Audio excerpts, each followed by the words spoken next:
చాలా సంతోషం బావగారు. నిన్న మా వాడి ప్రవర్తనకి మమ్మల్ని మన్నించమని నేను మళ్ళీ వేడుకుంటున్నాను. ఆ విషయం మర్చిపోండి బావగారు. ఎలా మర్చిపోతాం బావగారు? ఒరే అన్నవరం, ఆ లిస్ట్ అందుకో. మీకు వినే ఓపిక ఉంటే మా వాడు అలా ఎందుకు ప్రవర్తించాడో మనవి చేస్తాను. బావగారు శ్రద్ధగా వినండి. రాయవరం రామభద్రరావు గారి సంబంధం మూర్చొచ్చిన కొడుకుతో వచ్చి మోసం చేయడానికి ట్రై చేస్తే మెడకాయ తీసేశాం. అవును, ఆ పని చేసింది మీలో ఎవర్రా? నేనేనండి. కృష్ణదేవిపేట కృష్ణారావు బౌదూరి గారి సంబంధం తినడానికి తిండి లేకపోయినా ఎస్టేట్ ఉందని అబద్ధమైన కారణంగా కాళ్ళు చేతులు తీసేశాం. కాకినాడ వెంకటాద్రి నాయుడు గారి ఫ్యామిలీ డ్రామా కంపెనీ అని తెలిసి 3 తలలు 6 కాళ్ళు నరికేశాం. ఆ మధ్య గోదావరిలో పడవ ప్రమాదంలో 30 మంది దుర్మరణం అని పేపర్లో న్యూస్ వచ్చింది, చదివారా? చదివాను బావగారు. అది ప్రమాదం కాదు, ఆ పని చేసింది మేమే. ఏమిటి అంత అలా లేచిపోయారు? లాంచింగ్ టైం అయింది. తాళపూడి రేవు దగ్గర కొంచెం మెరకెక్కువ కదా అని. బావగారు, ఈ లిస్ట్ అంతా ఎందుకు చదివించానంటే ఎంతో మంది వెధవలను చూసిన వీడి కళ్ళకి మీలాంటి మహానుభావులు కూడా అలాగే కనిపించారు అని చెప్పడానికి. మీకు టైం అవుతోంది. మామయ్య, ఏళ్ళు కూడా ఆట అయిపోయింది. నాకు డౌట్, నువ్వు కొంచెం టైం ఇచ్చావనుకో ఇదంతా డ్రామా కంపెనీ అని నిరూపించేస్తాను. అప్పుడు నువ్వు చెప్పినట్టు చేస్తాను, ఈలోగా నోరు మూసు కూర్చో. బావగారు, మేము ఆ టైప్ మనుషులం కాదండి. రాజమండ్రిలో మాది లంకంత కొంప. బాబాయ్ గారు, మీ దొడ్లో చెరువు ఉందా? ఉంది. మా దొడ్లో పెద్ద స్విమ్మింగ్ పూల్ ఉంది. ఈ మధ్యన గోదావరి తో కప్పెట్టేశాం. మా ఇంటి చుట్టూ ఉన్న కాంపౌండ్ వాళ్ళకి దొంగలు రాకుండా సీసా పెంకులు గుచ్చారు మా వారు. అన్నట్టు చెక్క గేటు కూడా ఉందండి. ఆశ్రమంలో ఉండే మన ఇంటికి మామయ్య గారు ఒక్కసారి వచ్చారంటే వారి డౌట్లు అన్ని క్లియర్ అయిపోతాయి. ఏమండి మామయ్య గారు? చాలా సంతోషం. అవును, మీకు టైం అవుతోంది. తొందరలోనే ముహూర్తాలు పెట్టి మీకు కబురు చేస్తాను. వస్తాం మామయ్య గారు.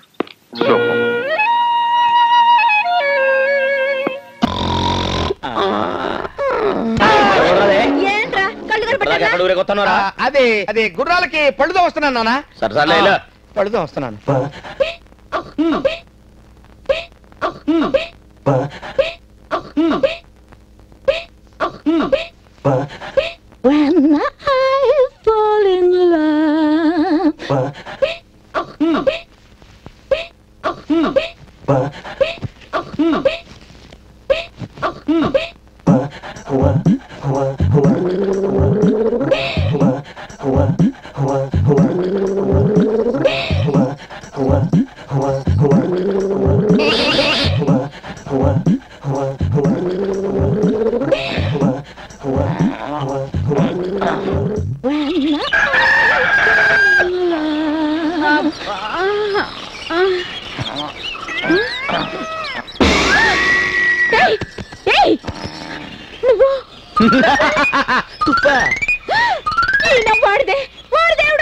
ఏంటే పొద్దునే గోలా?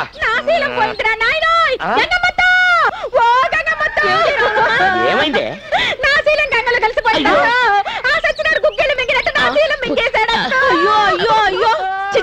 నువ్వు ఇంట్లో ఒక క్షణం కూడా ఉండడానికి వీల్లేదు. ఎందుకు వీల్లేదే? ఎందుకు వీల్లేదు? అది చేసిన తప్పంటే మంగమ్మ నా పెళ్ళంటే వీడు ఒప్పుకోడా? హనుమంతు నా తమ్ముడంటే నువ్వు ఒప్పుకోవా? మీ వల్ల దాని శీలం నాశనం అయిపోద్ది. అది ఎక్కడ పోతే ఇక్కడ ఉంటుంది.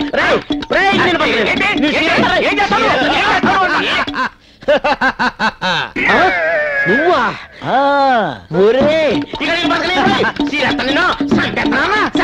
నేను అజిబాబున్నానా? కాదు, నేను అజిబాబుని. నేను అజిబాబున్నానా? నేను అజిబాబుని. నేను అజిబాబున్నానా?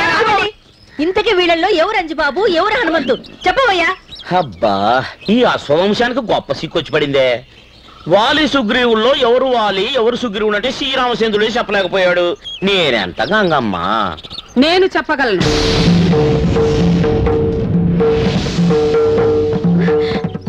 చెప్పు. మరిదితో శీలం పోగొట్టుకున్న నేను ఎవరికి ఏమవుతాను? మొగుడికి మరదలినా, మొగుడి తమ్ముడికి పెళ్ళన్నా? చెప్పు. ఈ చిక్కుముడి విప్పాలంటే, ఈ చిక్కుపడిన నా జుట్టు ముడి వేయాలంటే ఈ పెద్ద మనిషి వీళ్ళిద్దరికి తండ్రినేనని ఒప్పుకోవాలి. ఒప్పుకుంటే కోసి చేతిలో పెడతా. తలక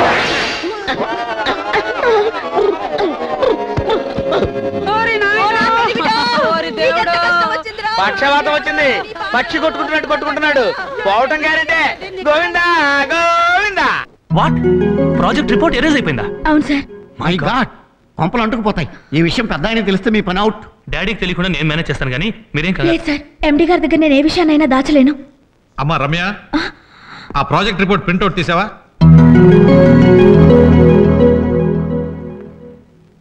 సారీ సార్, రిపోర్ట్ మొత్తం అరేంజ్ అయిపోయింది. What nonsense!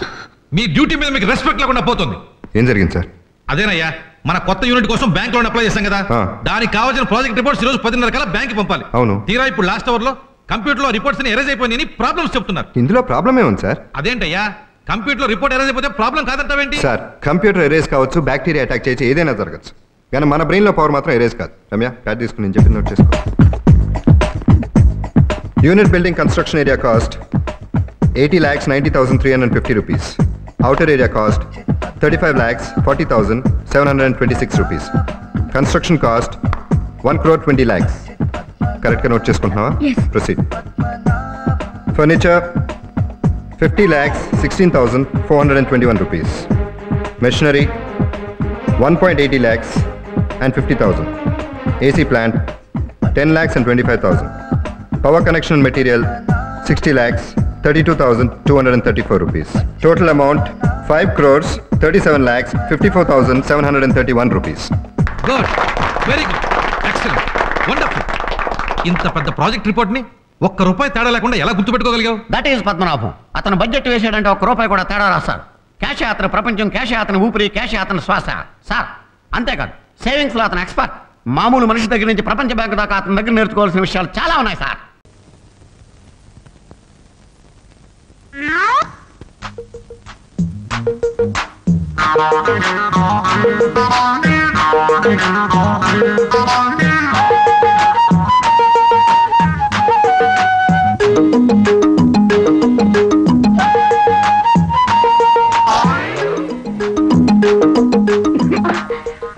నేను నీ కోసం ఏం తెచ్చానో చెప్పుకో.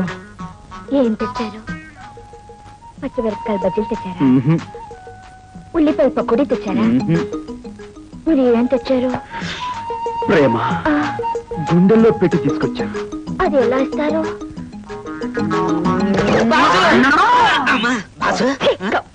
బాసు, నువ్వు వచ్చేసావన్న ఆనందంలో తనుకు పడిపోయాను. ఈ 10 రోజులు నోటికి తిండి లేదు, చేతులకు పని లేదు. అమ్మా, నువ్వు వచ్చేసావు, చెయ్యి దొరదెట్టేస్తుంది. పద బాసు, సినిమా హాల్స్ వెయిటింగ్. అవును రోజు సెకండ్ షో అయ్యాక వచ్చేస్తా కదా, చేపల పులుసు పెట్టుంచు. కానీ ఒకటి మాత్రం నిజమండి, ఈ రోజుల్లో ఈ దొంగ పెళ్లి కొడుకులు దేశం అంతా బయలుదేరారండి. ఇలా బాధలు తట్టుకోలేక ఎన్ని ప్రాబ్లమ్స్ వస్తున్నాయండి. ఏం నడిచి వెళ్తున్నారేంటండి? లేకపోతే పల్టీలు కొట్టుకుంటే వెళ్ళమంటావా? అంతేలండి, అందమైన పెళ్ళం పక్కనుంటే పల్టీలు కొట్టుకుంటూ వెళ్తారండి, గాల్లో ఈదుకుంటూ వెళ్తారండి. ఒక విషయం చెప్పమంటారా? ఇంత అందమైన భార్య దొరకడం మీ అదృష్టం అండి, ఇంత అందమైన భర్త దొరకడం మీ అదృష్టం అండి. అసలు చెప్పాలంటే మీ ఇద్దరు సిమెంట్ ఇసుకలా కలిసిపోయారనుకోండి. గురుగారు, నేను కట్టబోయే ఇంట్లో మీరిద్దరు సిలకా గౌరంకలాగా ఒకే గదిలో కిలకిలాడుతూ ఉంటే నేను కిటికీలో చూద్దానుందండి. ఇల్లు ఎప్పుడు కడతారండి?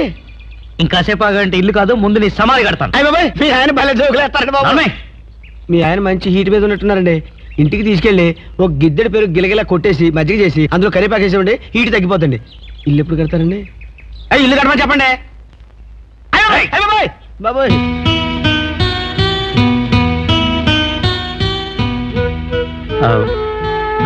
ఏమండి, ఐఎమ్ సారీ, వాడేదో తెలిసి తెలియక వాగాడు, ఏమనుకోకండి.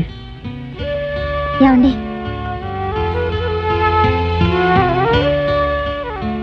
మీకు అభ్యంతరం లేకపోతే అతను తెలియకన్న మాటని నిజం చేస్తే ఎలా ఉంటుంది?